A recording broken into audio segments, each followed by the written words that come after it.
Terima kasih kepada moderator Rumil Al-Hilya yang begitu luar biasa. Siapa Mbak namanya? Mbak Yuni. Kita doain sehat walafiat. Ada Bu Vera juga hadir, mudah-mudahan sehat walafiat. Insya Allah Rumil jadi manba'ul ilm, pusat keilmuan yang terus bertahan. Jadi kalau di Mesir ada Al-Azhar Asy-Syarif, ya. Jadi Mesir itu punya 2 magnet. Mudah-mudahan nanti kita bisa jalan-jalan bareng ke Mesir insya Allah ya. Yang pertama ada Nahrun Nil, Sungai Nil. Ini yang paling masyhur karena kisahnya Nabi Musa, Fir'aun, dan para nabi-nabi yang lain itu berangkat dari kisah Sungai Nil ini. Ya, yang kedua ada Al-Azhar Asy-Syarif. Al-Azhar Asy-Syarif ini sebagai jami' dan jami'ah, kampus dan pusatnya keilmuan. Maka banyak dari kita yang kuliah ke Al-Azhar atau talaki ke Al-Azhar. Ini pusat keilmuan, manba'ul ilm. Kalau di Depok Cinere insya Allah ada yang namanya Rumil Al-Hilya. Ya, mudah-mudahan jadi keberkahan dan kebaikan buat kita semua yang hadir. Bismillahirrahmanirrahim. Assalamualaikum warahmatullahi ta'ala wabarakatuh. Alhamdulillah wassalatu wassalamu ala Rasulillah Muhammad ibn Abdullah wa ala alihi wa sahbihi wa mawalah. Rabbi srahli sadri wa yassirli amri wahlul uqdatam min lisani yafqahu qawli. Allahumma inna na'udzubika min hamazati syayatin wa na'udzubika rabbi ayyahdurun. Sadaqallahul azim wa sadaqa rasulun nabiyyu habibul karim. Subhanaka la ilma lana illa ma 'allamtana innaka antal alimul hakim. Amma ba'd. Ibu-ibu sekalian, para jamaah Rumil, baik yang hadir di tempat langsung ya secara offline maupun yang online menyaksikan via YouTube, mudah-mudahan semua sehat walafiat. Yang paling penting lisannya yang sehat. Ya. Kemudian kantongnya juga sehat. Karena ibu-ibu biasanya sakit gara-gara 2 hal. Satu, lagi ada masalah rumah tangga, yang kedua kagak punya duit. Tuh kelihatan tuh diemnya sakitnya ya. Ini insya Allah fisik kita mudah-mudahan sehat, mental kita sehat, rizki kita sehat, yang paling penting kita punya lisan juga sehat. Hari ini insya Allah tema kita menarik. Tentang apa? Ucapanmu menuntun hidup anakmu. Saya pengen tanya sama yang hadir. Di sini sudah berkeluarga semua? Sudah. Belum 2 kali? Masya Allah. Mudah-mudahan jangan ya, udah sekali cukup ya. Sudah punya anak? Ada yang belum? Ada mungkin ya. Kita doain yang belum, mudah-mudahan Allah kasih rizki keturunan yang soleh dan solihah. Kapan waktunya Allah yang paling tahu. Pokoknya Allah yang paling tahu. Saya pengen punya anak kedua, nunggunya lama. Ya, jaraknya itu 7 tahun dari anak pertama ke anak kedua. Tetapi ketika saya timbang, saya pikirkan disinilah Allah kasih hikmah dan sir rahasia yang luar biasa. Kalau kemarin saya dikasih anak tahun-tahun lalu, mungkin bisa jadi saya jadi ibu yang zalim. Kenapa? Tahun-tahun lalu saya lagi sibuk-sibuknya. Satu, sibuk tesis S2. Orang kalau lagi nulis tesis belum penelitian dan lain sebagainya, wah Masya Allah, saya bilang mungkin kalau saya hamil, mengandung, melahirkan kala itu gak kerawat anak saya gitu ya. Atau mungkin kandungannya bermasalah dan lain sebagainya. Tapi Alhamdulillah sekarang waktunya yang tepat Allah kasih. Makanya setiap kejadian qadha dan qadar yang terjadi, takdir yang ada dalam hidup kita, satu, kita cuman bilang Alhamdulillah, insya Allah ada hikmahnya. Yang jomblo belum nikah nih, atau ibu-ibu mungkin ada yang sekarang sudah sendiri, suaminya sudah wafat atau sudah terjadi perceraian dalam rumah tangga. Ini kan dalam kesendirian ya. Ya Allah, kok saya kesepian sendirian, kemana-mana nggak ada yang gandeng, ke WC nggak ada yang gendong, ya Allah, nggak kayak dulu gitu ya. Ibaratnya beda gitu vibes kehidupannya ya. Kemudian suka menyalahi takdir Allah. Kembali lagi, ya Allah, Alhamdulillah, mungkin saya dikasih sekarang sendiri dulu untuk lebih memperbaiki diri saya. untuk lebih bermuhasabah diri. Apa kata Umar bin Khattab? Umar bin Khattab bilang, hasibu qabla an tuhasabu. Muhasabah, banyakin komentarin diri kamu, kritik diri kamu, lihat kekurangannya. Jangan lihat kekurangan orang mulu. Kita lebih pintar ngomentarin hidup orang lain, diri orang lain daripada diri kita sendiri. Orang lain semua dari atas ujung kepala sampai ujung kaki semua kita komentarin. Baru datang ke majelis ta'lim ada yang masuk, assalamualaikum. Kenapa? Jilbabnya nggak sama kayak bajunya. Gimana sih nyocokinnya tuh katanya. Masa begitu riasan wajahnya? Semua kita komentarin. Tapi giliran diri kita sendiri kita lupa untuk berkomentar. Makanya kata Umar bin Khattab, muhasabah, mengkritik diri sendiri, memperbaiki diri itu bukan sehari, 2 hari, 3 hari, 4 hari. Bukan setahun sekali ketika masuk tahun baru, ketika ba'da Ramadan, setelah Ramadan, tapi tiap malam, tiap hari. Saya pernah ceritain tuh, ada kisah dulu suami saya ceramah daerah Kalimantan. Ya, ada seorang ulama, ini terkenal di daerah ini nih ulama, masya Allah solehnya bukan main. Bahkan wafatnya pun husnul khatimah dan wafat dalam keadaan yang dicemburui oleh kita semua. Kita semua pengen wafat hari Jumat. Orang yang wafat hari Jumat itu terhindar dari azab kubur, salah satu keutamaannya. Ya ini hari apa? Selasa, berapa hari lagi? Udah siap apa belum? Belum ya, kalau bisa jangan Jumat ini ya. Insya Allah Jumat nanti deh kalau udah punya cucu anak pengennya begitu. Tapi nggak tahu takdir Allah, kalaupun harus wafat mudah-mudahan husnul khatimah. Ini ada seorang ulama kiai, dia meninggal hari Jumat, lagi sujud sholat Jumat, lagi jadi imam sholat Jumat. Suami saya silaturahim ke rumah istrinya Bu Nyainya ini, nanya, ini kebetulan ulama senior, udah tua gitu ya. Ditanya, Bu Nyai, apa amalannya kok Pak Kiai? Masya Allah, itu saya pasti ceritain suami saya tuh jadi kayak ketampar sendiri gitu ya Bu ya. Ini jadi reminder buat kita. Kok bisa meninggalnya itu dalam keadaan yang Masya Allah, kita semua kadang-kadang pengen begitu kan, belum tentu ya. Orang meninggal sesuai dengan kebiasaan. Kebiasaan dia gosip. Lagi gosipin orang meninggal jantungan. Hati-hati. Ya, kebiasaan kita fitnah orang, lagi jelek-jelekin orang, tiba-tiba darah tinggi, meninggal, langsung dibawa ke rumah sakit. Jadi orang itu wafat sesuai dengan kebiasaan sehari-harinya. Kebiasaan kita apa? Kebiasaan kita baca Quran, menghatamin Quran, datang taklim, ya, kemudian berbuat baik, bersedekah, mudah-mudahan wafatnya pun dalam keadaan yang baik nanti. Ini ditanya, apa amalannya Bu Nyai? Kata Bu Nyainya bilang, Ustadz, amalan suami saya itu sebenarnya cuma 2. Apa itu? Jadi kalau sebelum tidur suami saya itu nggak pernah mau memejamkan matanya sebelum dia melakukan 2 hal ini. 1, kalau sebelum tidur dia duduk di atas tempat tidur, dia nangis. Nangisnya tuh apa? Minta ampun sama Allah. Astaghfirullahaladzim wa atubu ilaih. Allahumma anta rabbi la ilaha illa anta khalaqtani wa ana abduka wa ana ala adika, ya, sampai akhir. Dia minta ampun, ya Allah, kalau aku berbuat dosa kepadamu hari ini, ampuni dosaku ya Allah. Kalau aku hari ini berbuat dosa kepada orang lain, aku minta ampun juga, aku akan minta maaf keesokan harinya.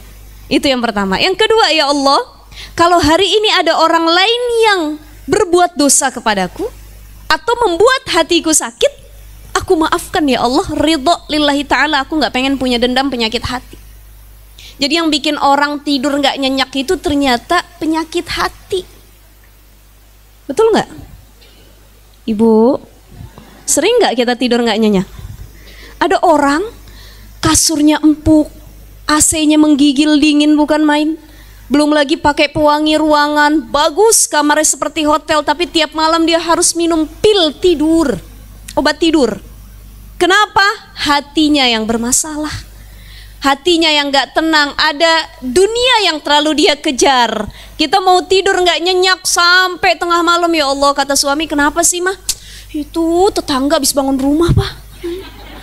Kesel bener katanya, ya Allah, kapan sih kita begitu? Gelisah kita tiap malam. Kenapa? Penyakit hati, iri, dengki, dendam, mikirin kesalahan orang lain kepada kita.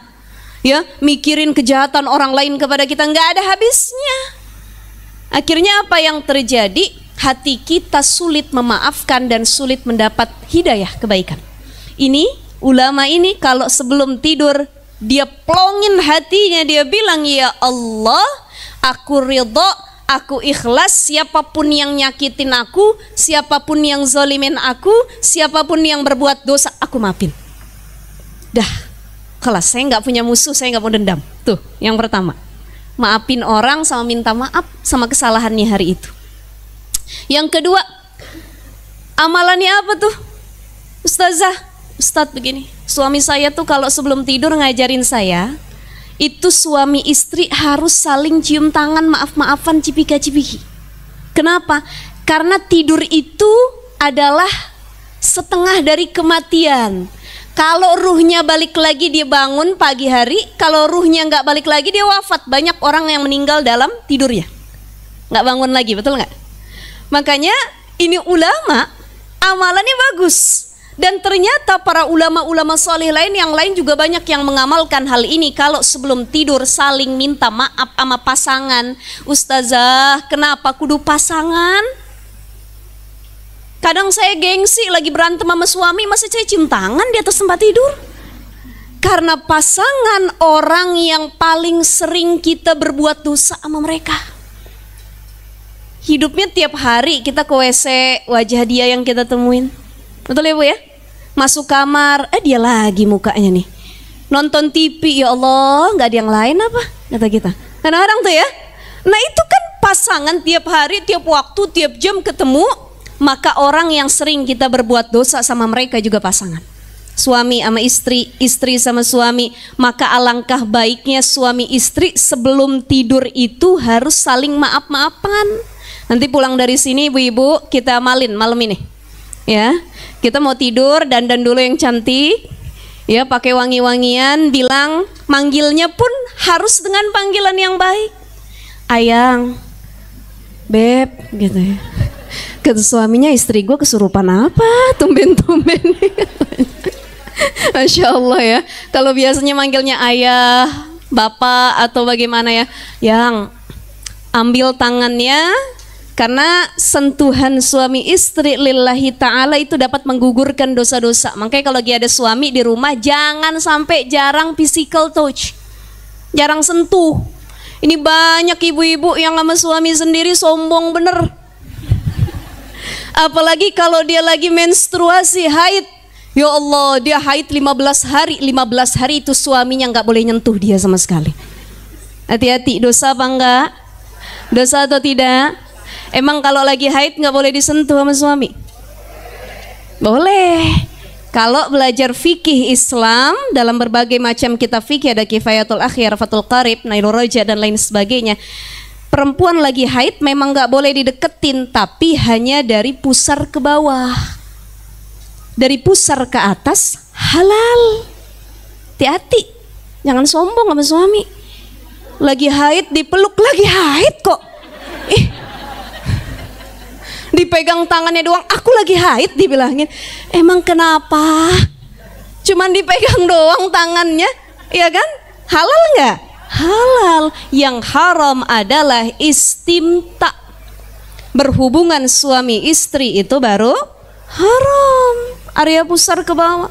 Jadi kalau area pusar ke atas, suami tetap ingin bersenang-senang dengan istrinya, kita bilang, ayang beb silahkan, ini milikmu, ini halal untukmu tuh. Ya, itu yang harus dilakukan. Baik, jadi maaf-maafan, pulang dari sini malam, kita ambil tangan suami, kita bilang, yang maafin, hari ini kesalahan mama, maafin sampai kita nangis. Ya, suami mungkin nggak terbiasa, ini kenapa sih, kok tiba-tiba minta maaf, nangis-nangis. Tapi jadikan itu kebiasaan, sampaikan. Yuk kita bikin kebiasaan ini ya. Kalau sebelum tidur kita minta maaf. Kenapa? Takut-takut nggak ada umur, besok pagi nggak bangun lagi. Kalaupun wafat istri yang sudah minta maaf sama suami, diampuni dosanya oleh Allah. Kenapa? Suaminya ridho. Suami wafat ketika pagi hari, istrinya udah maafin kesalahan, istrinya ridho. Nah, insya Allah, mudah-mudahan itu jadi kebaikan buat kita semua. Baik ibu-ibu sekalian, panjang pembahasan kita nih ya. Jadi muhasabah diri, terutama lisan kita yang harus kita perbaiki. Ucapanmu menuntun hidup anakmu. Ada istilah begini, salamatul insan fi hifzil lisan. Selamatnya seseorang, manusia yang selamat adalah ketika dia mampu menjaga lisannya dengan sebaik mungkin. Karena lisan ini nggak bertulang, tapi kalau udah nyakitin orang, dia lebih tajam bu daripada pedang bu, ini lisan.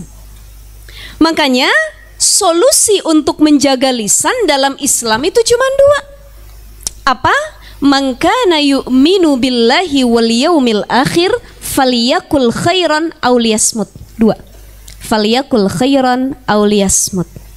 Ucapin yang baik-baik, keluarin kata-kata yang berfaedah, atau yang kedua aw liyasmut. Kalau nggak bisa ngomong yang baik, diem. Tuh solusi dalam Islam. Orang yang beriman kepada Allah, dia beriman kepada hari akhir, dia punya solusi menjaga lisannya dengan dua hal, diam atau berkata yang baik. Diam atau berkata yang baik. Saya dulu di kajian sebelumnya pernah sampaikan kepada ibu-ibu sekalian, ada doa yang diajarkan oleh Syekh Abdul Fattah Abu Gudah. Sudah tahu ya? Sudah pernah nyatat ya? Allahumma ja'al sumti fikron wa nutqi dzikron. Masih hafal? Hafal? Lupa. Catatannya masih ada? Hilang. Allahumma ja'al. Silahkan dicatat lagi. Allahumma ja'al. Allahumma ja'al. Allahumma ja'al sumti fikran. Allahumma ja'al sumti fikran. Allahumma ja'al sumti fikran wa nutqi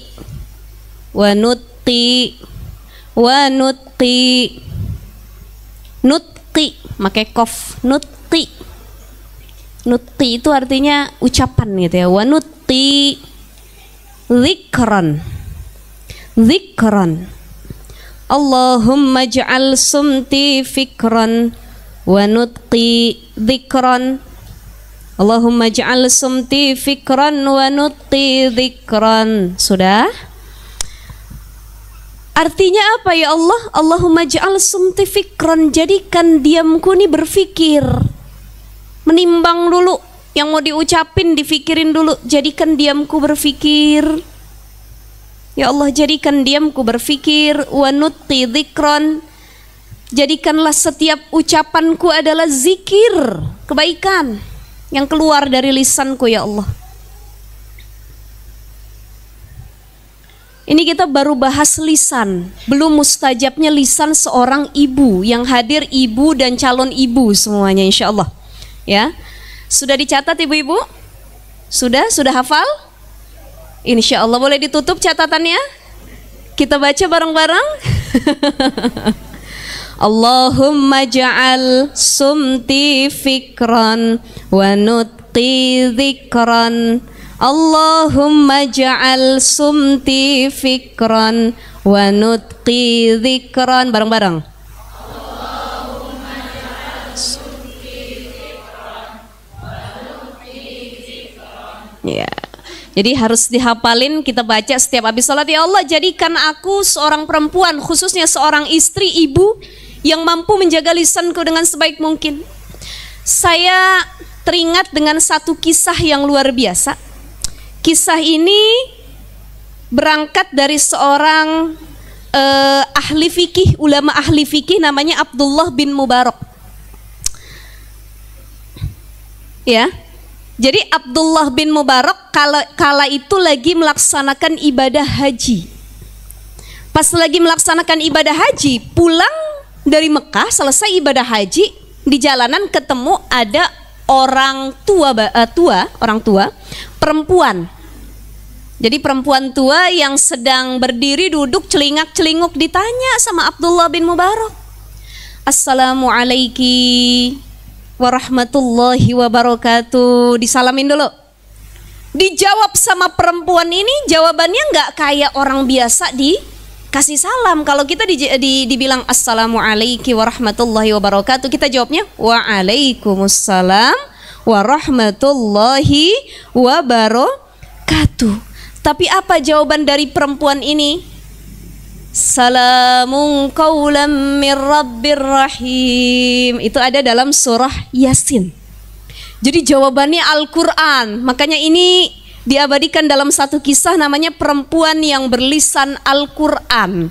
Di samping dia berlisan Al-Quran, dia hafal Quran. Kalau kita cuma hafal doang kadang-kadang, tapi jarang direalisasikan dalam kehidupan sehari-hari. Jawabannya pakai Quran. Salamun qaulam mir rabbir rahim. Ditanya lagi sama Abdullah bin Mubarak, apa yang sedang kamu lakukan, wahai seorang ibu di sini, kok sendirian, keluarganya mana? Dijawab sama dia, mayyudlilillahu falahadiyalah. Dalam Al-Quran lagi. Artinya lagi tersesat. Yang nanya ulama, yang ditanya penghafal Quran. Coba kalau yang nanya kita, Bu, bingung juga nih ibu, apa maksudnya jawabannya ya? Ya. Tapi Abdullah bin Mubarak seorang ulama, ahli fikih, dia juga hafal Quran. Oh, dia faham maksudnya, lagi tersesat. Kalau boleh tahu, emang ibu dari mana? Rumahnya di mana? Dia bilang, subhanalladzi asra bi'abdihi lailam minal masjidil harami ilal masjidil. Oh, dari Masjidil Haram mau balik ke Masjidil Aqsa, rumahnya di Palestina. Ini kita doain saudara-saudara kita yang ada di Palestina, mudah-mudahan Allah kasih kemenangan ya ibu-ibu ya. Insyaallah ya, Israel itu yang jahat-jahat sama saudara kita. Saudara kita baik yang semuslim ataupun yang non muslim, mudah-mudahan dilindungi. Saya kalau ngelihat postingan-postingan tuh udah nggak kuat ngelihat postingan Palestina itu, ya. Apalagi kalau ngelihat anak-anak kecil yang jadi korbannya. Kita cukup dengan doa, kita punya rizki, kita sumbangin, mudah-mudahan jadi keberkahan dan bantuan luar biasa buat mereka semua. Nah, ternyata ibu ini orang Palestina, kesesat, ketinggalan sama anaknya. Lagi nanya Abdullah bin Mubarak seperti itu, ditanya lagi, sudah berapa hari? Salasalayalin sawiya. Oh, udah 3 hari rupanya. Nggak lama datang anaknya. Ditanya anaknya, kata Abdullah bin Mubarak, ini ibu kamu betul? Betul. Kok dia jawabnya pakai Quran? Kata Abdullah bin Mubarak, ini nazar ibu saya. Dia bilang ketika dia sudah hafal Quran, dia tidak akan lagi berbicara kecuali yang keluar dari lisannya adalah Al-Quran. Kenapa? Saking iffah, saking menjaga, dia nggak mau yang keluar dari lisannya tuh nyakitin orang. Dia nggak mau yang keluar dari lisannya itu adalah perkataan yang buruk, makanya dia berjanji yang keluar adalah Al-Quran. Kira-kira kita yang hadir bisa begitu nggak? Insya.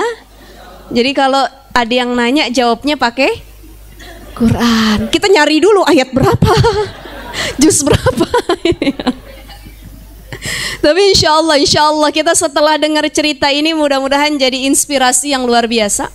Pulang dari sini ngafal Qurannya makin getol lagi. Jadi ngafal Quran jangan cuman anak kita suami juga harus ngafal Quran. Gak ada kata terlambat. Udah hafal, jangan sekedar jadi hafalan, tapi diaplikasikan melalui lisan kita.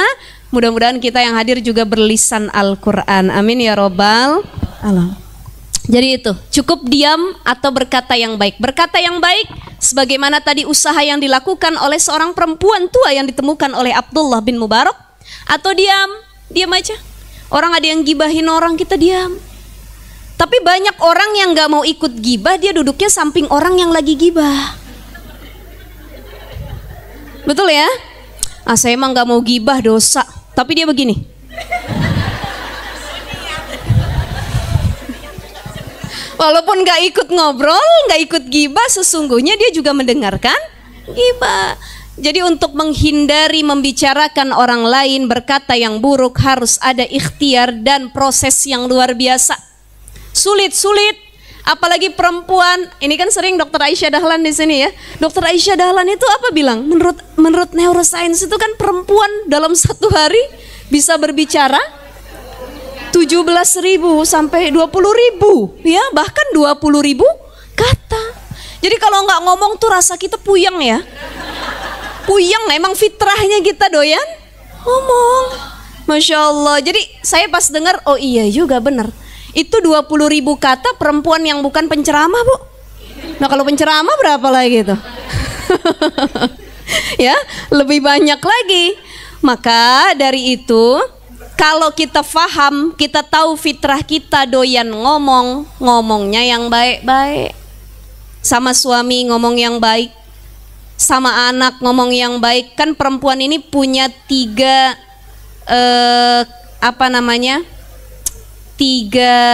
saya lupa disebutnya nih. Dia punya 3 posisi: anak perempuan, istri, madrasatul ula, seorang ibu. Jadi tingkatan yang paling tinggi itu ketika dia sudah jadi istri dan ibu. Ini naik derajatnya. Kenapa? Cobaannya lebih banyak. Kalau dia masih jadi anak perempuan, belum ada yang dia urusin, belum ada dia ngadepin suami, belum ada dia ngadepin anak. Tapi kalau sudah menikah, dia harus lebih menurunkan egonya. Dia harus menyatukan visi misinya dengan suaminya. Udah punya anak, dia harus membagi waktunya.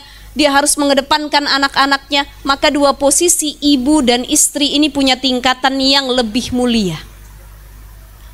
Saking mulianya, ibu dan istri ini punya lisan yang kalau dia ngomong baik mustajab, kalau dia ngomong buruk pun mustajab. Silahkan dicatat ibu-ibu sekalian. Salah suda'awatin mustajabatun la syakka fihin. Ada 3 doa yang mustajab, nggak ada keraguan nih di doa ini. Siapa itu? Yang pertama, orang yang doanya mustajab di hadapan Allah, da'watul mazlum. Orang yang dizolimi, orang yang mendapat kezoliman. Tuh, da'watul mazlum, ya, orang yang dizolimi. Yang kedua adalah wa da'watul musafir. Orang yang sedang dalam perjalanan, itu kalau dia doa mustajab. Yang ketiga wa da'watul walid ala waladihi. Doa orang tua kepada anaknya, wabil khusus seorang ibu. Ya. Jadi 3 orang yang doanya mustajab. Siapa saja ibu-ibu? 1, orang yang sedang dizolimi. Yang kedua, orang yang sedang dalam musafir atau perjalanan. Yang ketiga, doa orang tua kepada anaknya, wabil khusus ibu kepada anaknya. Saya teringat satu kisah yang luar biasa. Oke, kalau doa orang yang terzolimi kita sudah paham betul.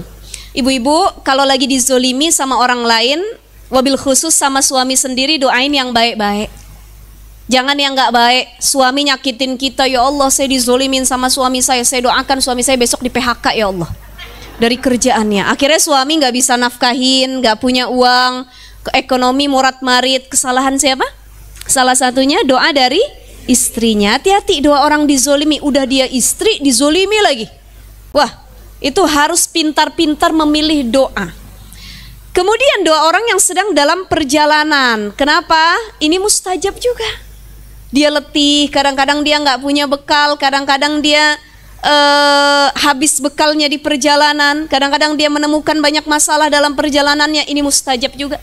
Apalagi sudah musafir, fisabilillah, dia sedang tolabul ilmi, belajar. Wah, masya Allah, ini mustajab luar biasa. Ya, maka jangan sepele sama doa para santri. Doanya anak-anak yang lagi belajar di pondok pesantren itu mustajab.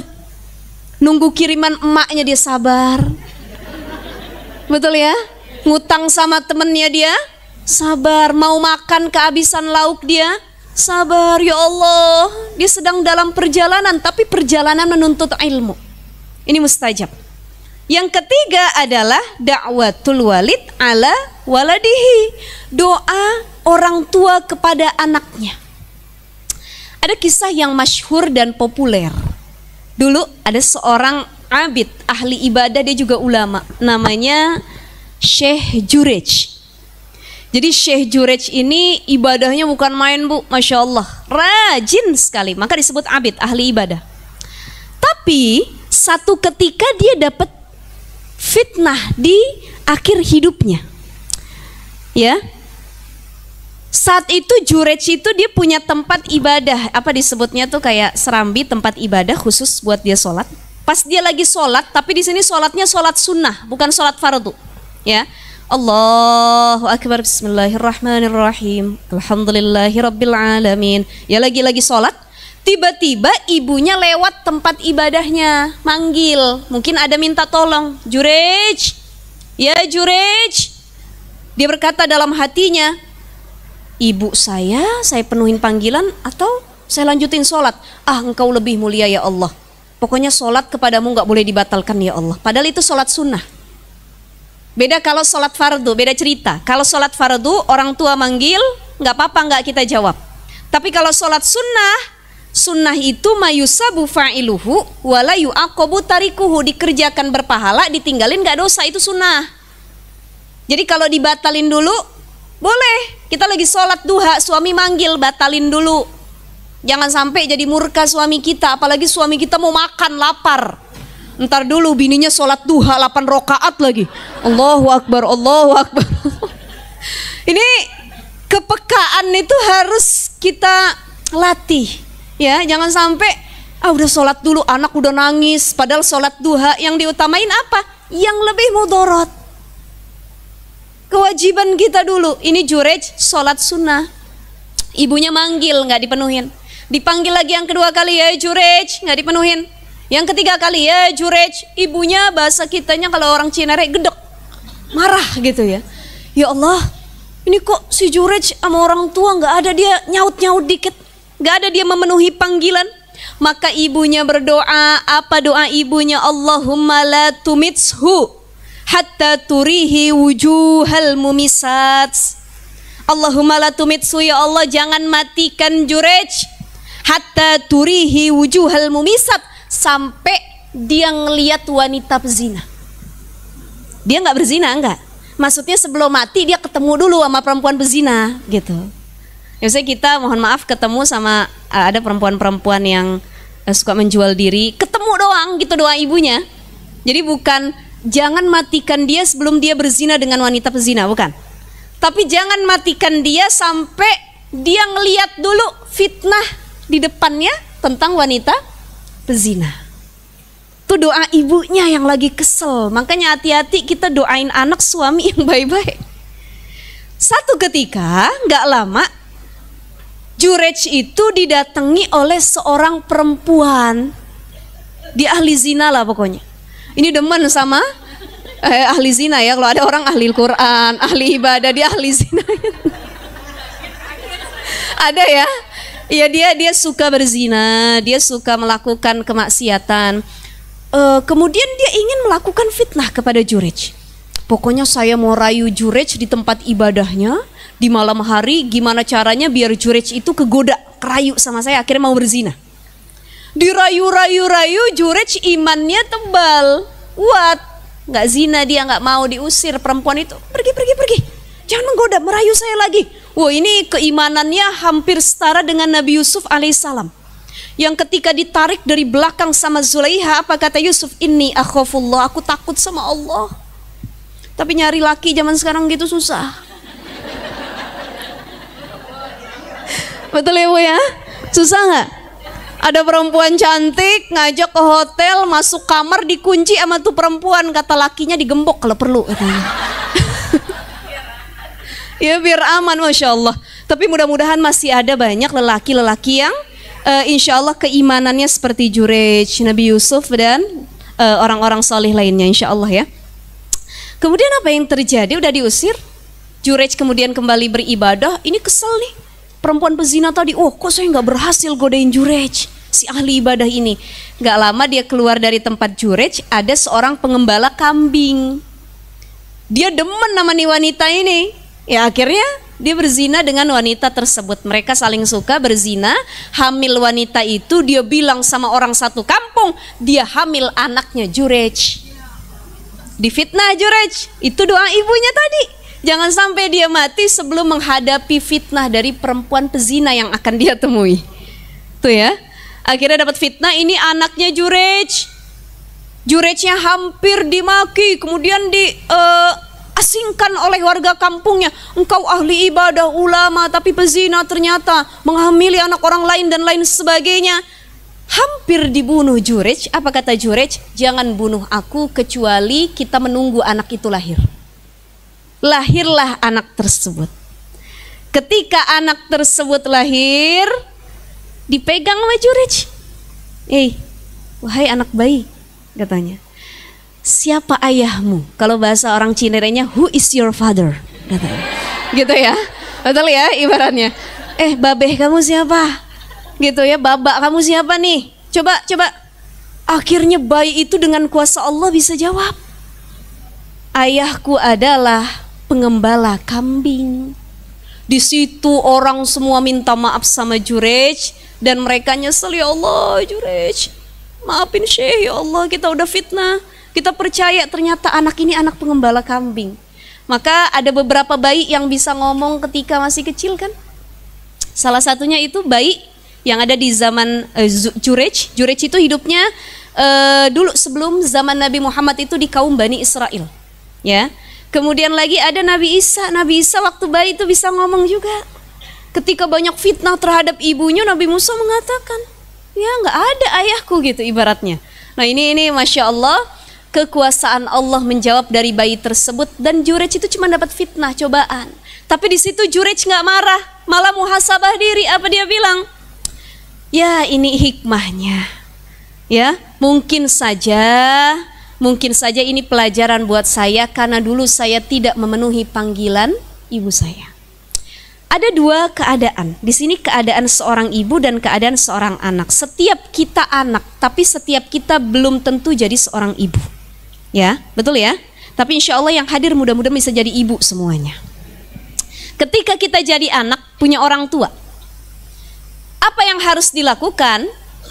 Utamakan orang tua dalam segala hal, jika itu kebaikan. Dan kalau punya orang tua yang lisannya, bahasa kitanya merepet terus, ngomel mulu, gak bisa dijaga, bersabarlah, nasehatin. Ada pertanyaan masuk gini, Ustazah, ya Allah saya punya orang tua yang demennya itu ngutuk anak mulutnya. Banyak gak? Banyak. Apalagi kalau kita punya orang tua, dia sudah tua renta, sakit, gak bisa apa-apa, ya. Itu terkadang kembali seperti anak kecil, ujiannya lebih besar. Ada aja kesalahan anak, anaknya lupa mandiin dia, anaknya telat ngasih makan, dikutuk sama ibunya, kamu anak durhaka, kamu anak gak sayang sama ibu dan lain sebagainya. Sering kita temukan ibu-ibu yang tidak bisa menjaga lisannya kepada anak-anaknya. Maka kalau marah, marahnya yang baik. Coba lihat, orang-orang Arab itu kalau marah sama anaknya, apa yang mereka ucapkan? Allah yahdik, katanya. Allah yahdik. Jadi kalau ada orang ngucapin Allah yahdik sama kita, sebenarnya itu lagi marah. Tapi doain yang baik. Mudah-mudahan Allah kasih petunjuk buat kamu. Allah yahdik. Tuh orang Arab begitu. Kita pun sama anak kalau ngomel yang baik. Ya Allah, mudah-mudahan jadi presiden Indonesia kamu tahun depan. Ya. Itu kan doain anak kita ya. Mudah-mudahan jadi hafiz Quran kamu. Mudah-mudahan jadi imam Masjidil Haram kamu. Tuh doa ibu yang baik. Jangan anak kita kelakuannya kayak setan, kita panggilnya setan. Bang setan kamu nih, kata kita. Nauzubillah min dzalik. Ada orang tua yang ngatain anaknya dajjal. Ada lagi, saya belum lama ceramah daerah kajian itu daerah Tangerang Kota kemarin. Ada ibu-ibu nanya, Ustazah, saya tuh punya suami kelakuannya dajjal katanya. Terus saya suka manggil dia tuh dajjal, saya bilang. Kata dia gitu. Saya bilang, Bu, seburuk-buruknya pasangan kita jangan pernah manggil dia dajjal. Karena dia gak bakal sedajjal yang sebenarnya dajjal gitu ya. Atau kita manggil Firaun kamu katanya. Hati-hati, kalau suami kita Firaun yang diabadikan dalam Al-Quran bukan Firaun dan Asia, tapi kita orang Cinere yang diceritakan dalam Al-Quran. Nah itu hati-hati, lisan kita keluarnya yang baik-baik. Ini Jurej, salah satunya bagaimana bentuk lisan seorang ibu kala itu. Atau Imam Sudais, Yang kalau kita umroh atau haji sering dengar tuh ya, itu jadi imam sholat maghrib. Saya belum lama kemarin 2 minggu yang lalu baru pulang umroh, masya Allah, mudah-mudahan ibu-ibu semua nyusul nanti ke sana. Itu tiap maghrib Syekh Sudes tuh ngimamin tuh, ya Allah enak banget suaranya. Ini kalau kita ngelihat track recordnya, riwayatnya, waktu kecil pernah disumpahin sama ibunya. Tapi sumpah ibunya apa? Idhab enta ilal masjidil haram imamun hunak. Sudes, pergi kamu ke Masjidil Haram, jadi imam kamu di sana. Tuh marah ibunya, diusir anaknya, suruh jadi imam di Masjidil Haram. Ternyata jadi doa. Ibu-ibu kalau ngomel sama suami sama anak, oh yang baik-baik pokoknya. Gitu ya. Doainnya yang baik-baik. Anak lagi tidur, suami lagi tidur, sekesel-keselnya kita, doain yang baik. Pandangin wajah suami kita, ya Allah, kalau bukan karena dia, siapa yang nafkahin saya sampai hari ini?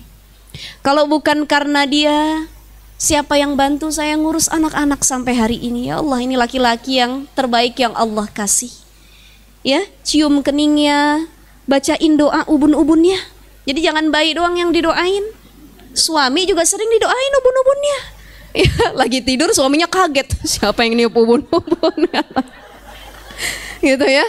Doain Rabbana hablana min azwajina wa zurriyatina qurrata a'yun waj'alna lil muttaqina imama. Pegang dadanya, bacain Rabbi syrah li sadri wa yassir li amri wahlul uqdatam min lisani yafqahu qawli. Pandangin, doain ya Allah panjang umur, sehat badan, jadi suami yang soleh.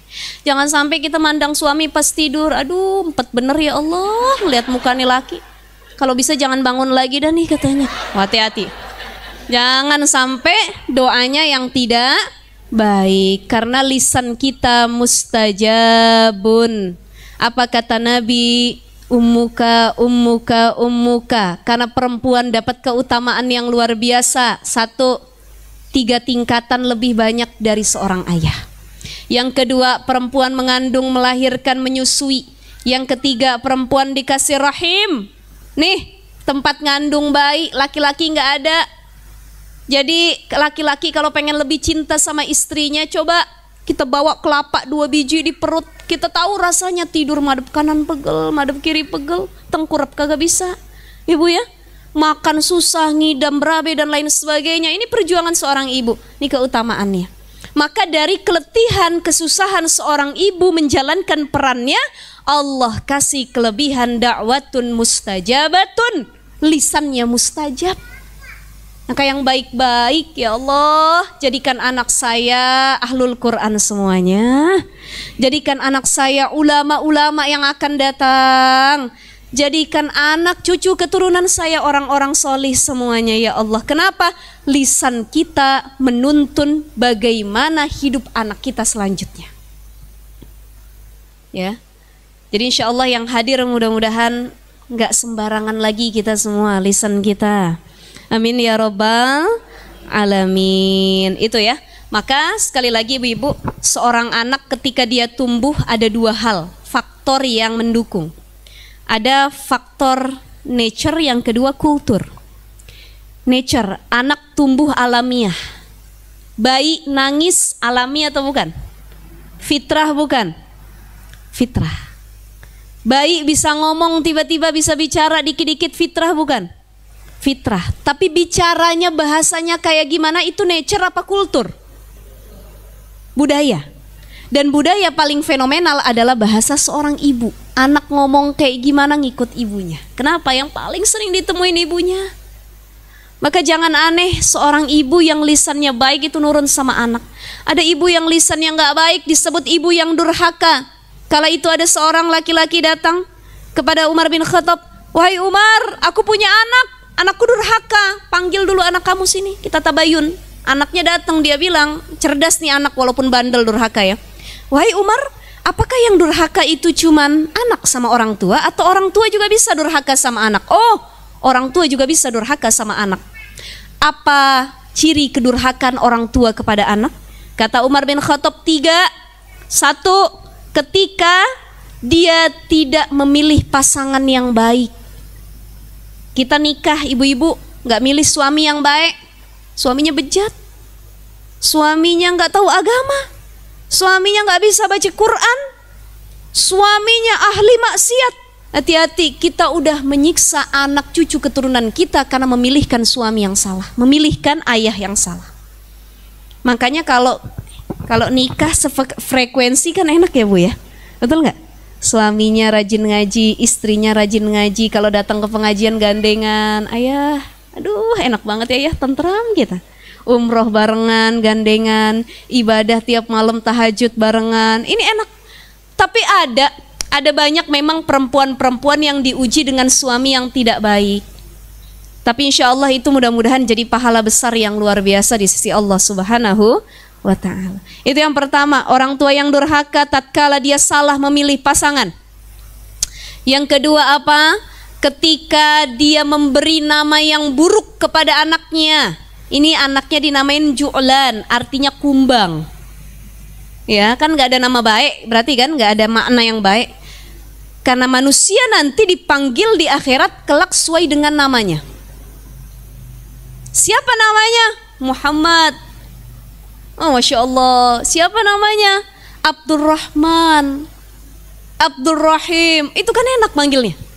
Tapi ada orang yang namain anak sembarangan, asal ketemu dia nengok apa itu ditamain anaknya.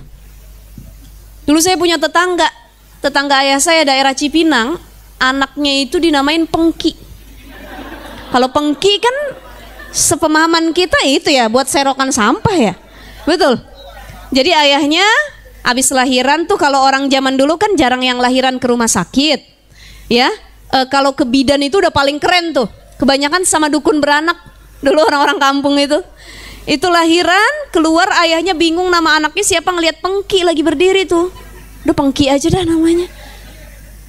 Ada lagi yang lucu, ini bener.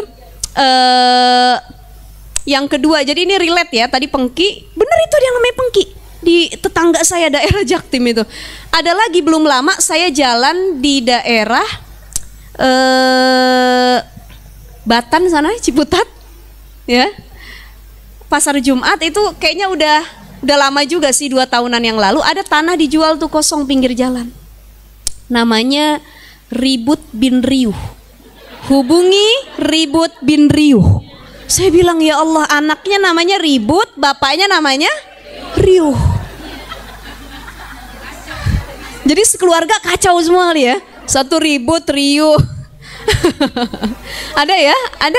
Jadi ya Allah, saya bilang ya itu mungkin yang seperti itu karena nggak sengaja namain, atau yang kedua mungkin kurang pemahaman agama. Kita yang sudah lebih banyak ngaji, faham agama, jadi lebih aware, hati-hati namain anak. Ya anak zaman sekarang, apalagi anak milenial, namain anak sekarang itu keren-keren banget Bu. Kita punya cucu namanya susah-susah bener. Betul ya? Coba deh yang udah pada punya cucu, nyebutnya susah nggak? Sepanjang benar ya Allah. Arsyaika, Lubaina, ini dipanggilnya Eca aja udah katanya. Panjangan katanya. Ya banyak ya, Gaza dan lain sebagainya. Itu ada, saya pernah tausiah akikah waktu itu di Jakarta Timur juga. Anaknya namanya Cimori. Ini bukan lagi endorse ya. Cimori itu yogurt kan ya? Iya, kalau di Indonesia yogurt, tapi kalau di Jepang atau di luar sana mungkin ya nama orang juga gitu. Cimori itu saya waktu akikah saya mau ketawa nggak enak, saya mau nahan tawa udah nggak kuat lagi gitu ibaratnya. Jadi pengen ke Jepangan. Boleh nggak boleh aja, tapi sebagai seorang muslim yang baik, lebih baik namanya itu diambil dari ayat Quran, diambil dari sholawat, nama orang-orang sholih, keluarga Nabi, nama para Nabi, ummahatul mukminin, itu lebih bagus. Kita punya anak namanya Fatimah, Khadijah, Abdullah, gitu ya. Tuh kalau orang Arab namain anak itu nggak panjang-panjang. Saya kemarin pas umroh itu sama suami mampir ke toko parfum, bawa anak. Saya kemarin umroh bawa anak kecil kan Bu ya, bawa anak saya yang pertama usia 6 tahun. Ditanya sama orang Arab nih yang jaga parfum ini, Haji, ini man ismu katanya, siapa namanya? Anak saya namanya Ahmad Nabil Falsafa Nasution, panjang juga tuh. Ya, empat kosakata itu kalau bikin paspor kan harus 3. Jadi Nasutionnya nggak kebawa. Nasution itu marga bapaknya gitu. Ahmad Nabil Falsafah Nasution. Terus kata orang Arab, Towil jiddan, panjang bener itu katanya.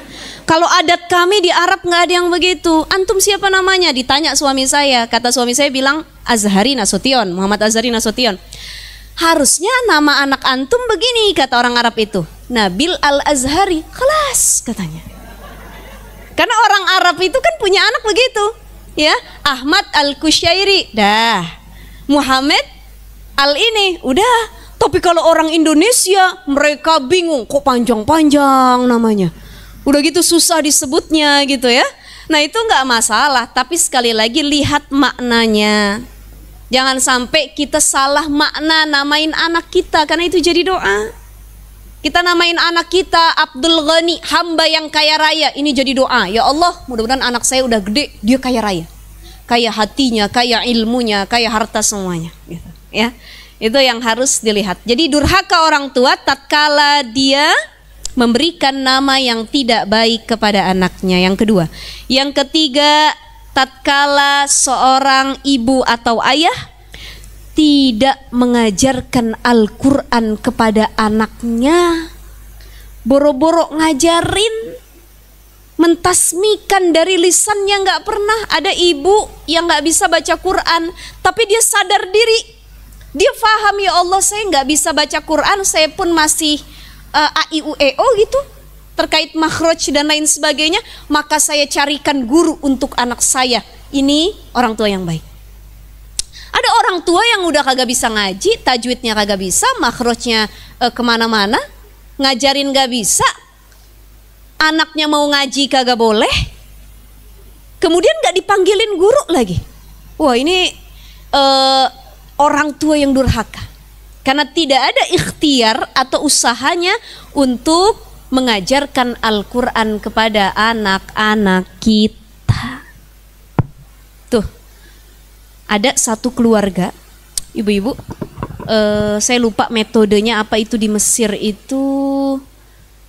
Jadi satu keluarga itu para penghafal Quran termasuk anaknya yang kecil-kecil, udah hafal 30 juz. Saya lupa metode apa namanya ya. Ini luar biasa. Saya pernah ngobrol juga sama seorang ibu yang anaknya sudah hafal Quran di usia 7 tahun, itu sudah hafal Quran sekitar 15 juz sampai 17 juz. Ya. Kalau anak kita kan kadang-kadang usia segitu ya masih juz 30, ada yang tinggi-tinggi juz 29, 28, itu juga karena tuntutan sekolah dan lain sebagainya gitu ya. Ini udah hafal. Begitu ditanya, ternyata faktor terbesar anaknya bisa hafal Quran itu karena ibunya. Karena ibunya. Ibunya walaupun bukan penghafal Quran, bukan hafidhah, bukan hafiz, tapi ketika ngandung anaknya tuh demen baca Quran. Tuh coba tuh yang Hilya, hafiz RCTI yang pertama, kan dia hafal Quran tuh sekarang udah 30 juz. Adik-adiknya masih kecil pun udah hafal tuh berapa juz. Itu ibunya cerita, kata ibunya, Ustazah saya tuh waktu ngandung anak saya 1 bulan mengandung 1 kali hatam baca Al-Quran. Jadi 9 bulan kandungan 9 kali hatam. Bukan cuman Yusuf Maryam, Yusuf Maryam, Yusuf Maryam, Yusuf biar ganteng, Maryam biar cantik gitu. Begitu lahir anaknya jelek, dia marah-marah, nggak terima sama Allah. Ya Allah, saya tiap hari baca Yusuf Maryam, Yusuf Maryam, kok anak saya nggak sesuai ekspektasi saya. Dia datang ke ulama, ya, dia bilang ke guru, Ustadz, Ustazah kemarin suruh saya baca surah Yusuf Maryam, katanya biar mudah melahirkan. Saya pengen anak saya cantik kayak Maryam, ganteng kayak Yusuf, tapi kok jauh banget malah begini. Kata Ustadz sama Ustazahnya, coba lihat lakinya dah Bu, kan anak nggak jauh turunan dari emak bapaknya katanya. Gitu ya. Ya biarpun kata orang anak kita kurang cakep, kalau kata kita emak bapaknya mah cakep aja udah ya Bu ya. Betul ya. Sama kayak kita punya suami, kata orang, ih mau aja dia nikah sama itu sih katanya. Kalau menurut kita mah ya ganteng-ganteng aja, udah yang terbaik yang Allah kasih gitu kan ya. Nah itu jadi baca Quran jangan niatin buat ganteng sama cantik. Kalau nggak ganteng cantik sakit hati kita nanti ya.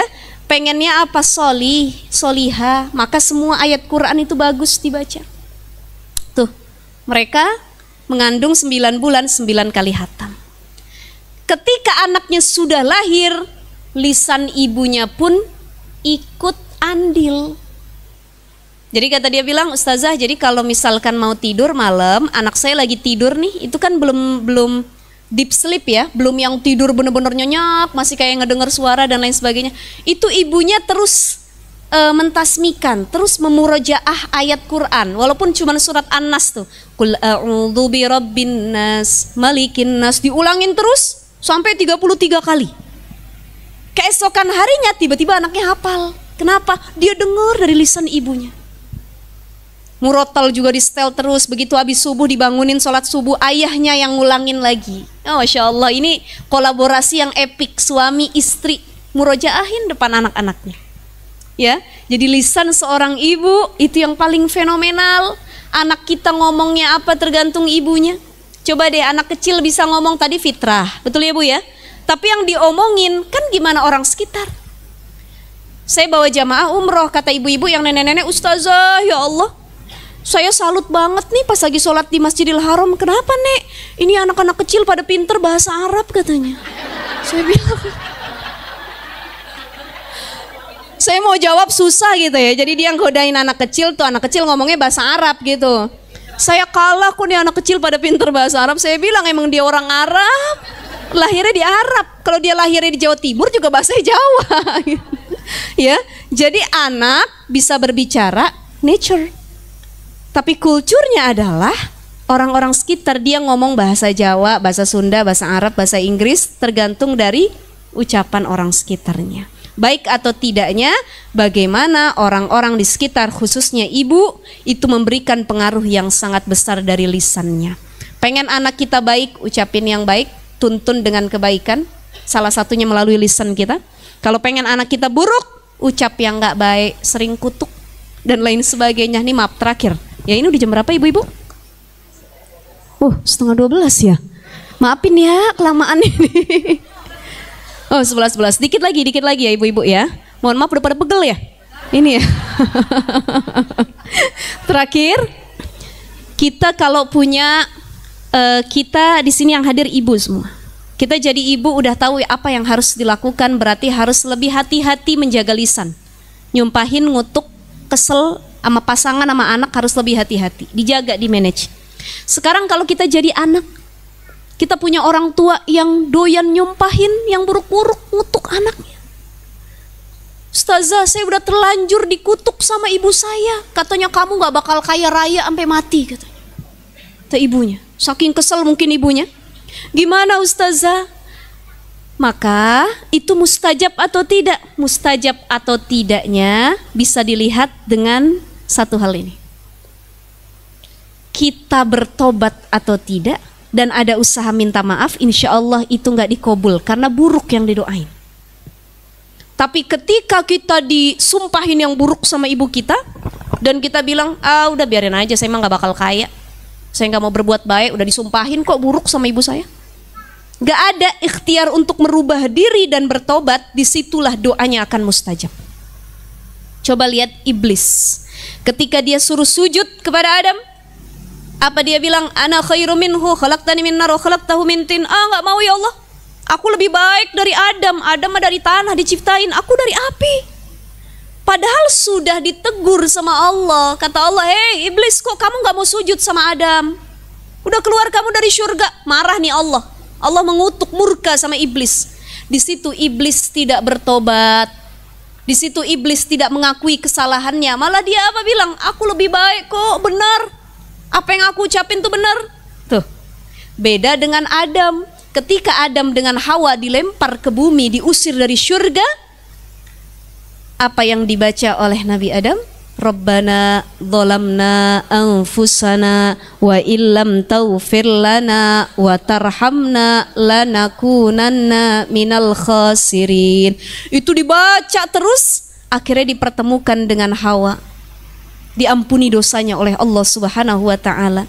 Maka ketika kita dapat kutukan, kemurkaan, keburukan dari orang tua kita, buru-buru minta ampun, minta maaf, bertobat. Ya Allah, jangan-jangan benar saya anak durhaka, jangan-jangan benar kesalahan yang saya lakukan. Minta maaf sama Allah, minta maaf sama orang tua, dan minta tolong untuk dicabut doanya kembali. Itu yang harus dilakukan. Jangan udah didoain, ya udahlah, udah didoain. Mau gimana lagi? Pasrah dia. Enggak, bertobat sebaik mungkin. Itu yang harus dilakukan kalau kita posisinya jadi seorang anak. Nah, insya Allah mudah-mudahan kita jadi anak yang dapat doa baik dari ibu kita, ayah kita. Kita jadi seorang ibu yang rajin mendoakan kebaikan. Mudah-mudahan lisan kita bisa dijaga dengan sebaik mungkin dan dapat menuntun hidup anak kita ke arah yang lebih baik lagi. Baik, saya rasa karena sudah jam 11 lewat, ada tanya jawab? Ada? Saya serahkan kepada moderator, silahkan. Bunda-bunda ada yang mau bertanya kepada Ustazah?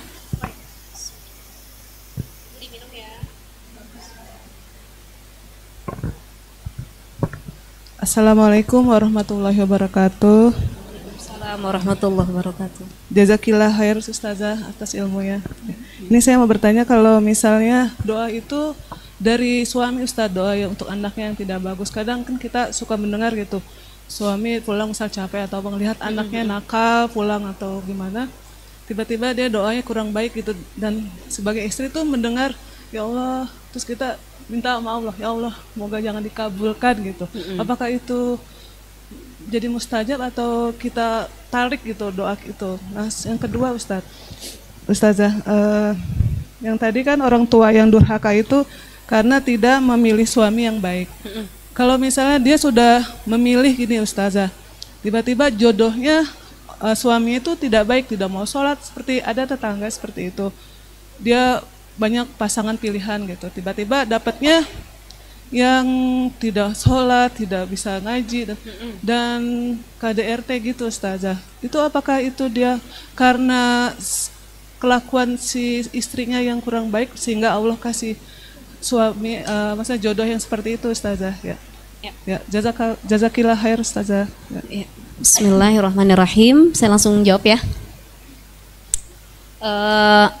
Kadang kan yang suka ngomong buruk bukan cuman ibu ya, ayah juga. Dia lagi capek, dasar kamu, mudah-mudahan kamu begini gitu. Kita pas ngedengar, ya Allah kok lisan suami saya kok gitu banget gitu. Akhirnya kita berdoa, ya Allah jangan dikabulin yang buruk-buruk, yang baiknya aja ya Allah. Apakah bisa diijabah oleh Allah? Iya, kalau kita istri yang solihah. Kenapa perempuan tuh lebih mustajab tadi? Bukan berarti ayah tuh nggak mustajab, ayah juga mustajab lisannya, cuman ibu lebih mustajab lagi. Kenapa? Karena tadi posisi dia tuh banyak melewati keletihan, capek, dia melewati mengandung, melahirkan, menyusui, dia dikasih rahim, dia dikasih cobaan, dia dikasih ini, dan kasih sayangnya lebih besar. Maka ketika doa itu mustajab. Suami kita doa yang nggak baik, nasehatin ayah jangan gitu dong ngomongnya, kesian anak kita, doain yang baik-baik. Cabut lagi ayah, udah kita ingetin, baru kita doain, ya Allah jangan kau kabulkan doa yang buruk tadi dari lisan suamiku ya Allah. Mungkin dia khilaf dan lain sebagainya. Kita husnujon saja, mudah-mudahan dikabul oleh Allah Subhanahu wa taala. Kembali lagi gitu ya, doa kita yang baik yang dikabul. Yang kedua adalah ketika kita sudah berusaha memilih pasangan yang baik, tapi ternyata setelah nikah nih yang nggak baiknya kelihatan. Ya kan kalau menikah begitu. Sebelum nikah tuh kelihatan yang baik-baik, betul ya Bu ya? Kemana-mana kita ditraktir, makan di tempat yang mahal. Udah nikah mah udah di warteg aja katanya. Irit, belum beli gas, beli ini dan lain sebagainya gitu ya. Nah itu kan hal-hal yang harus kita terima. Kalau model-model begitu ya nggak apa-apa. Cuman yang kadang kaget adalah sebelum nikah dia solih, sesudah nikah hilang kesolihannya. Tiba-tiba ahli maksiat, sholat nggak pernah, ngaji nggak pernah, KDRT kepada istri, berzina dan lain sebagainya. Ini kan yang bikin kita kaget. Maka saya sampaikan tadi di awal, ada perempuan yang sudah ikhtiar mencari suami yang baik, tapi Allah hadirkan yang buruk, bukan berarti itu gambaran dari diri dia. Walaupun Al-Quran mengatakan at-thayyibatu lit-thayyibina wa thayyibuna lit-thayyibat, al-khabisatu lil-khabisina wal-khabisuna lil khabisat, yang baik buat yang baik, yang buruk buat yang buruk, yang suka zina sama yang sering zina juga. Kebanyakan begitu, bukan keseluruhan. Tapi ada perempuan baik-baik, dia dapat laki yang nggak baik. Kenapa di sini Allah pengen menguji bagaimana kesolihan dan keimanan seorang perempuan tersebut? Tahan nggak ujian dengan laki-laki seperti ini? Bisa jadi yang nganterin dia ke surga suaminya yang dia bilang kayak Dajjal. Betul ya? Betul. Jadi ambil hikmahnya, terus berusaha nasehatin, ikhtiar. Kalau nggak bisa lewat lisan kita, minta lisan dari orang tuanya, minta nasihat dari orang tuanya. Orang tuanya nggak bisa juga, nggak mau didengerin. Orang-orang terdekatnya, saudaranya juga enggak. Guru spiritualnya biasanya sama guru lebih kena. Ajak ngaji, bawa ke guru. Tolong nasihatin suami saya. Nah itu salah satu ikhtiar yang bisa kita lakukan. Tapi kebanyakan memang orang itu berjodoh sesuai dengan gambaran dirinya. Ya, jadi kalau kita lagi ngomel sama suami kita kok gini banget ya. Coba kita berkaca diri, takutnya kita juga begitu sebenarnya. Gitu ya Bu ya. Kita punya suami, ya Allah, suami saya pelit, bakhil, meregehese, selesai nih. Siapa tahu kita juga aslinya orangnya pelit sebenarnya. Itu gambaran kita lagi disuruh ngaca nih sebenarnya, ya. Ya Allah, ke suami saya begini. Kita muhasabah diri. Aduh, mungkin ada yang harus diperbaiki dari diri saya. Ya, intinya mah begini Bu. Ada pernah satu kisah yang luar biasa. Itu saya baca waktu itu di kitab Dardir ya, tentang kitab Isra Mi'raj. Kisah seorang perempuan yang kalau mau ngapa-ngapain baca bismillah. Dia perempuan soleh, suaminya tidak soleh, bahkan durhaka kepada Allah. Kata suaminya, so alim banget sih jadi istri, sok soleha dan lain sebagainya. Adalah perkataan seperti itu. Istrinya bersabar, tetap menunjukkan akhlak yang baik. Satu ketika suaminya pengen ngerjain istrinya. Pengen tahu sih seberapa tinggi keimanan dia, sesoleha apa sih dia nih, kata suaminya. So alim dan lain sebagainya. Suaminya datang bawa duit, ditaruh dalam dompet. Wahai istriku, tolong simpan ini, nanti aku ambil lagi. Baik suamiku, kata istrinya. Dia masukin ke dalam laci dompetnya, dia baca bismillah. Bismillahirrahmanirrahim. Ditutup. Keesokan harinya diambil sama suaminya, dibuang ke dalam sumur yang dalam. Kata suaminya, gak ada lagi tuh yang bisa nolong kamu. Jangan sok alim deh jadi perempuan, jangan sok baik. Akhirnya setelah dia buang, dia samperin istrinya. Wah istriku, kemarin ada gak dompet yang aku titipin dalamnya uang? Mana sini, aku pengen pakai. Oh ada wahai suamiku, sudah aku jaga amanah itu sebaik mungkin. Dia buka lacinya dengan ucapan Bismillahirrahmanirrahim. Allah kembalikan, Allah utus malaikat untuk mengambil kembali dompet itu, ditaruh dalam lacinya. Karena segitu yakinnya dia dengan kalimat Bismillah. Ibu-ibu jangan lupa mengawali apapun dengan Bismillah. Tapi kalau mau gibahin orang jangan Bismillah dulu. Lagi ketemu sama teman baru datang ya, aduh, Bismillahirrahmanirrahim. Tahu nggak katanya?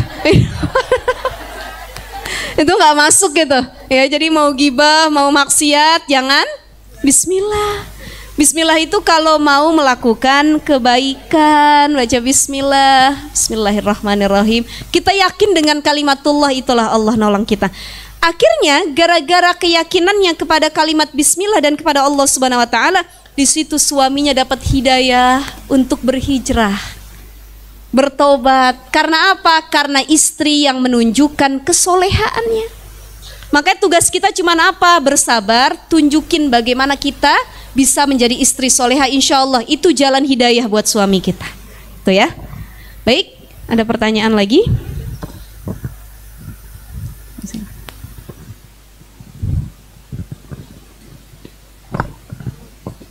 Assalamualaikum warahmatullahi wabarakatuh. Waalaikumsalam warahmatullahi wabarakatuh. Tadi seperti yang Ustazah bilang kan, salah satu orang tua yang durhaka itu kalau tidak mengajarkan anaknya yang baik-baik gitu ya. Kalau misalnya pasangan suami istri menunda untuk memiliki anak dengan alasan merasa belum mampu, menurut Ustazah gimana? Ya, baik. Ini terkenal dengan istilah child free. Ya, ini lagi rame nih, child free nih. Saya nggak mau punya anak. Bahkan ada salah satu influencer, dia mengkampanyekan child free tersebut. Ya mungkin kita nggak tahu alasan faktornya apa. Tapi beberapa yang saya baca, orang-orang yang punya prinsip child free itu artinya nggak mau punya anak bu, gitu. Ya udah jangan punya anak lu deh, atau nggak punya anak selama nikah. Itu satu. Karena ketakutan mereka akan gen yang tidak sesuai dengan orang tuanya. Misalkan ibu bapaknya cakep cantik nih, ya. Kemudian ketika mereka punya anak, mereka tuh ketakutan. Takutnya anak saya pas lahir tuh fisiknya, gennya tuh nggak sama kayak orang tuanya. Insecure. Jadi takut, ketakutan berlebihan, maka child free. Yang kedua karena faktor ekonomi. Ya Allah, saya belum siap deh punya anak.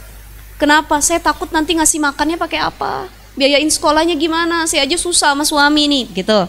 Atau yang ketiga karena faktor penyakit. Mohon maaf, penyakit yang ada di rahim atau pada suaminya sehingga mereka nggak bisa punya anak, maka mereka punya prinsip child free. Ya, sebenarnya ya Islam nggak ngelarang kalau kita punya prinsip seperti itu, tetapi punya anak itu lebih berkah. Mungkin istilahnya bukan child free, bukan nggak pengen punya anak selama-lamanya, lebih kepada mengatur waktu untuk punya anak. Saya pengen punya anak ya Allah, tapi mungkin saya tunggu dulu nih, misalkan lagi kuliah saya tunggu 4 tahun dulu, setelah lulus kuliah nanti saya langsung program. Tapi hemat saya, kalau kita sudah menikah, mau dikasih cepat atau lama itu kan urusan Allah. Jadi jangan pernah ditunda-tunda. Ada orang yang menunda-nunda akhirnya beneran gak dikasih sama Allah. Saya dulu punya temen, ketika di kampus itu, karena dia, ya saya belum lulus kuliah gitu, dia pakai KB dari awal nikah. Pakai KB, IUD, dia pakai IUD. Saya bilang, ngapain pakai? Kalau udah jadi mah nggak apa-apa, alhamdulillah. Karena kan di situ posisinya saya juga udah menikah, dia udah menikah, kita sama-sama menikah, dan saya lagi hamil kala itu. Saya bilang udah nggak berat, insya Allah kalau disupport sama suami, gitu ya. Nah, Islam itu sebenarnya lebih menganjurkan untuk memperbanyak keturunan. Ustazah, saya takut kalau punya anak nggak bisa didik yang baik, saya jadi orang tua yang zalim, maka saya nggak mau punya anak. Ya sebenarnya bagus juga, karena ada beberapa orang tua yang belum siap jadi jadi orang tua, tapi dia, mohon maaf, tiap tahun dia beranak aja, produksi terus ya. Itu kayak lagunya ibu-ibu, mengandung, melahirkan, ngandung lagi, lahir lagi berkali-kali itu, ngandung lahir. Tapi dia lupa punya anak tuh bukan sekedar melawan gengsi, saya punya anak nih, ya saya punya keturunan, enggak.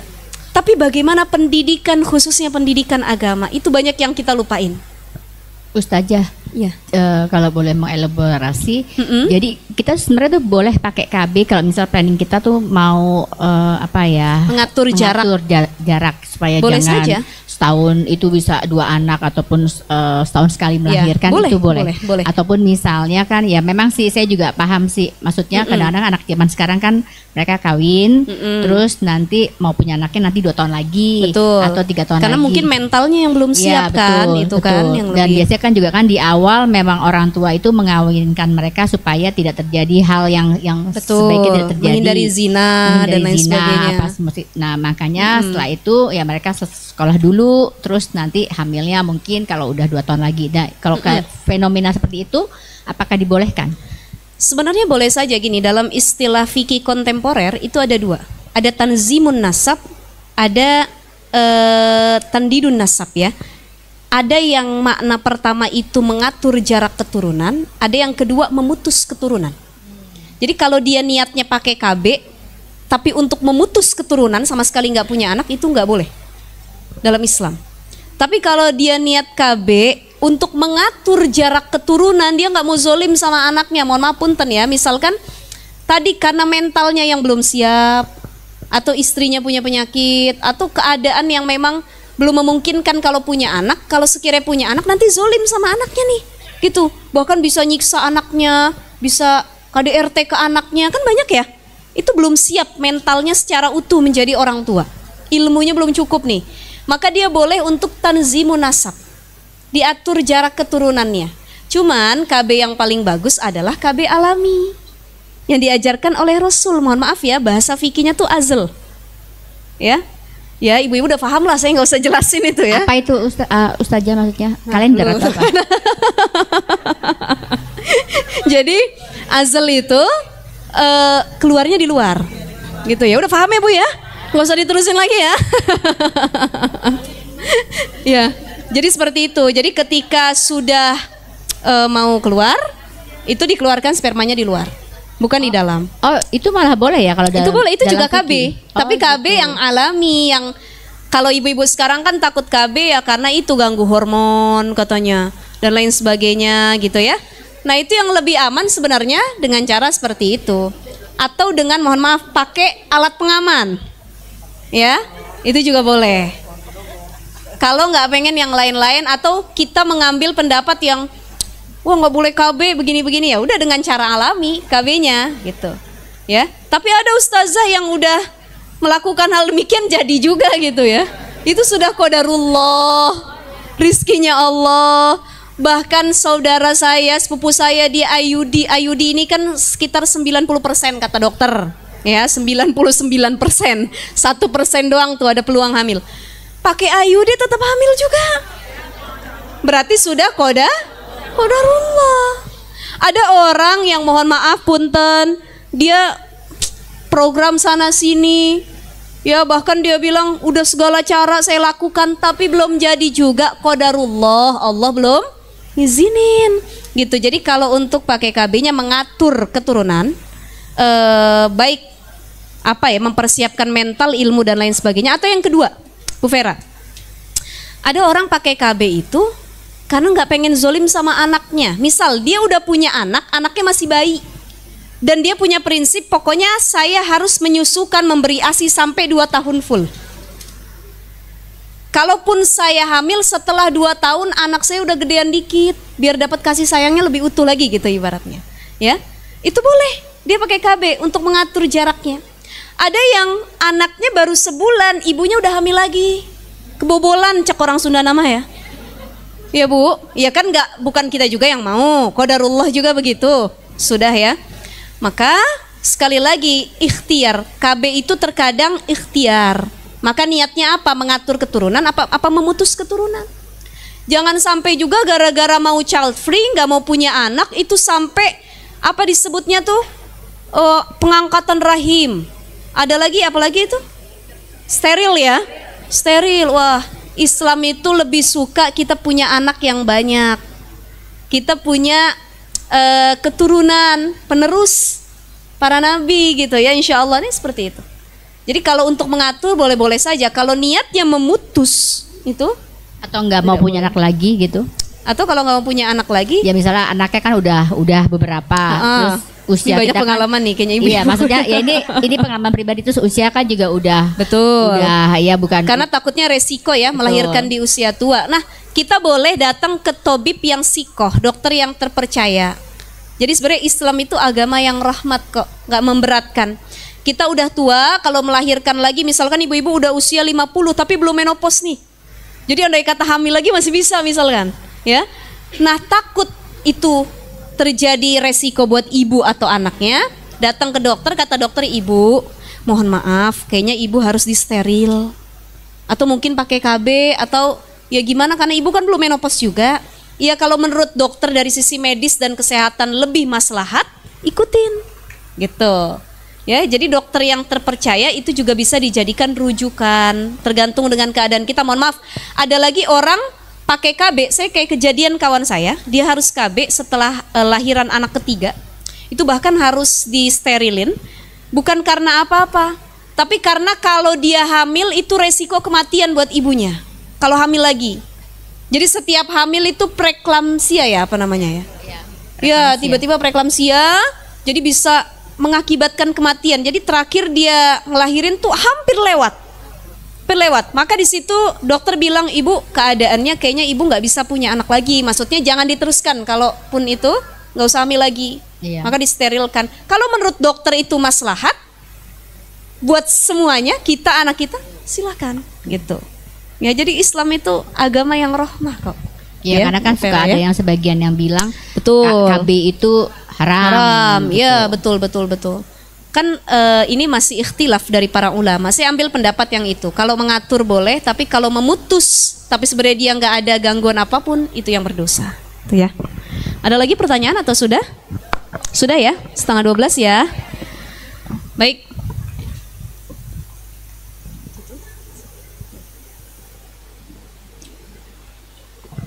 Jazakillah khair Ustazah atas ilmunya pagi ini. Semoga kita semua bisa mengambil manfaat dari ilmu yang telah disampaikan dan bisa mengamalkannya. Amin ya robbal alamin. Baiklah, kita tutup kajian ini dengan hamdalah dan doa kafaratul majelis. Alhamdulillahirabbil alamin. Subhanaka Allahumma wa bihamdika asyhadu an la ilaha illa anta astaghfiruka wa atubu ilaik. Assalamualaikum warahmatullahi wabarakatuh.